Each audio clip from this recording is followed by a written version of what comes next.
Salut. Alors on va pas changer de thème, on va rester sur les putains d'hernies discales. Est-ce que, donc j'en avais parlé, mais peut-être pas en profondeur, on va passer en toute vidéo, mais est-ce qu'une hernie discale peut disparaître?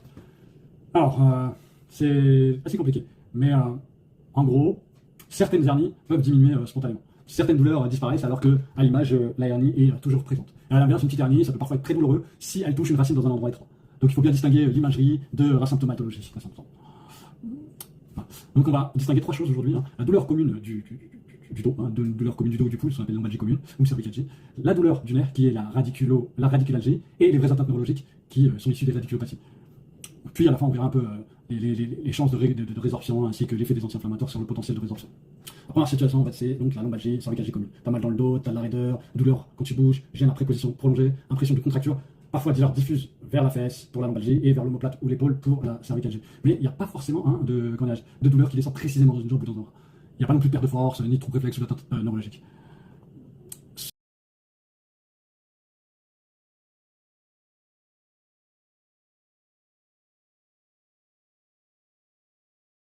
En fait, dans cette situation, c'est parfois assez compliqué parce qu'en fait, on ne peut pas attribuer fort facilement la douleur au disque, à un ligament, aux articulations postérieures, aux muscles. En fait, toutes ces zones-là, ça peut être le siège de petites réactions inflammatoires locales, de contraintes mécaniques, de tension ou de sensibilité accrue des tissus.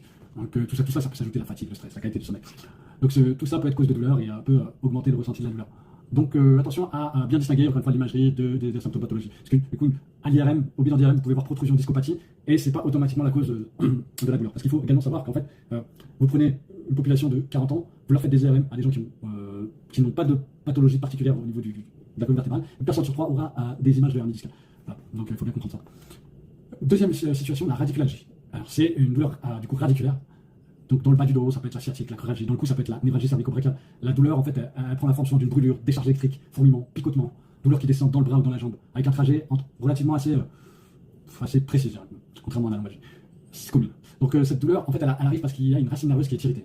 Cette irritation, elle peut, quand dirais-je, provenir de différents mécanismes.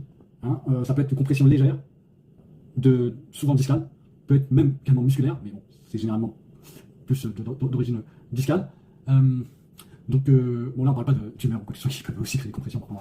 Donc, cette irritation, elle peut associer en fait plusieurs mécanismes, compression mécanique, réaction inflammatoire autour de la racine, œdème, parfois perturbation de la microcirculation. Voilà. Donc, le contact souvent du matériel discal de la hernie avec le contact matériel qui est enflammé avec la racine, donc irrite la racine, crée de la douleur. Mais ça ne signifie pas que le nerf est détruit. Voilà. Donc, une personne, en fait, elle peut avoir douleur type sciatique ou NCB, tout en gardant une force normale et des réflexes normaux. Le nerf, en théorie, ne souffre pas, la racine nerveuse ne souffre pas.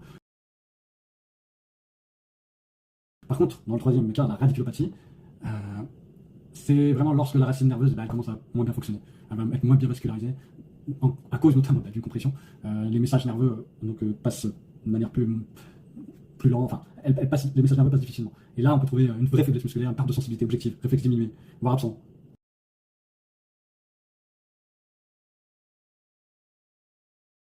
Ou fente musculaire si l'atteinte, si la compression a duré longtemps. Donc en gros, la radiculalgie, c'est le nerf qui fait mal, la radiculopathie, le nerf commence à dysfonctionner. Mais c'est pas une opposition parfaite entre inflammation qui serait au niveau radiculalgie et compression qui serait radiculopathie. Il peut y avoir de légères compressions au niveau de la radiculalgie et dans la radiculopathie également de l'inflammation. Ça se combine quoi.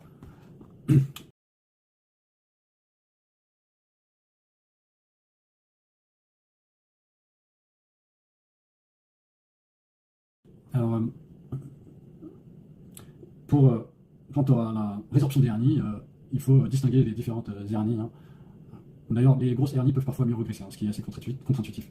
Une hernie en fait, extrudée ou séquestrée, du fait qu'elle est sortie vraiment du disque et qu'elle est en contact avec l'espace épidural dans le canal rachidien, elle peut permettre en fait, au corps de reconnaître cet élément, ce corps étranger, entre guillemets, et donc de libérer des macrophages de manière à avoir une réaction inflammatoire afin de phagocyter cet élément et entre guillemets le manger.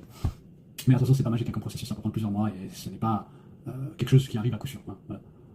Donc ce qu'il faut comprendre dans les probabilités de résorption, c'est que les protrusions en fait, qui sont en fait, c'est un bombement du disque, le noyau pulpeux est encore à l'intérieur. Protrusion et bombement disco, dans les deux cas ça évolue peu, parce que faut savoir que le disque est quelque chose de peu vascularisé, donc du coup ça a une capacité de résorption qui est relativement faible. Par contre pour ce qui est protrusion, extrusion et séquestration. Donc là, la séquestration, c'est vraiment quand le matériel discal c'est séparé du disque. Extrusion, c'est quand il y a une bonne partie du matériel discal qui est sorti du disque et qui est dans l'espace épidural. Pour ces deux cas-là, il y a des probabilités plus élevées de résorption.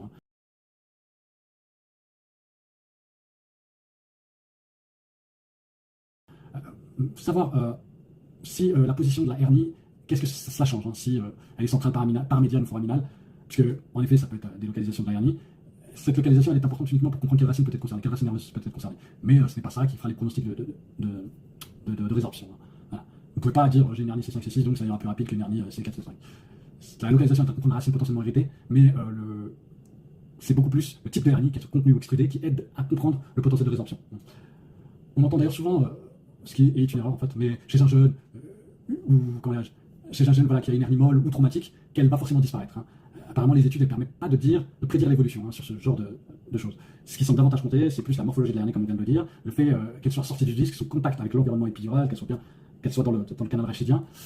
Voilà, hein, c'est plus toutes ces choses-là. Qu'il y ait de l'inflammation autour du fragment, qui peut aider justement à envoyer des signaux au corps pour s'en débarrasser. Donc, il ne faut jamais annoncer à quelqu'un que son hernie partira à coup sûr ou qu'elle ne partira jamais. Voilà. Voilà. Notamment qu'elle ne partira jamais parce qu'elle serait trop ancienne ou dégénérative. Voilà. Par rapport aux anti-inflammatoires, souvent c'est un traitement qui est donné. On pourrait se poser la question, du coup, est-ce que en fait, les anti-inflammatoires ralentiraient la résorption, chose de ce genre-là. En fait, on n'a pas de preuve solide que chez l'humain, une courte prise d'anti-inflammatoires non stéroïdiens, on ne parle pas des corticoïdes pour l'instant, bloquerait la résorption d'une hernie. Mais on n'a pas également de preuves pour dire que la prise d'anti-inflammatoires serait totalement neutre sur ce mécanisme. Donc, il faut quand même, si le médecin vous a prescrit, ça protège d'une certaine manière le nerf de l'inflammation. Hein, c'est décidé selon la douleur, les contre-indications, l'examen neurologique et la situation individuelle de chacun. Voilà. Bon, on termine sur une banalité, mais on repréciser qu'en réalité, on n'en perd pas les gens selon l'IRM. Hein. Il peut y avoir de grosses hernies, c'est pas un problème tant qu'elles ne compriment pas de manière à créer un déficit majeur, ne compriment pas un élément nerveux de manière à créer un déficit majeur. Par contre, il peut y avoir également des opérations sur des lombalgies communes, c'est très très rare, mais notamment sur les phénomènes de hernie ou de discopathie inflammatoire. Hein. Sur inflammatoire, ils peuvent créer une sorte de lombalgie globale. Mais c'est vraiment fait au compte-gouttes et sur des critères bien précis. Hein. Parce que toute opération n'est jamais anodine. Voilà.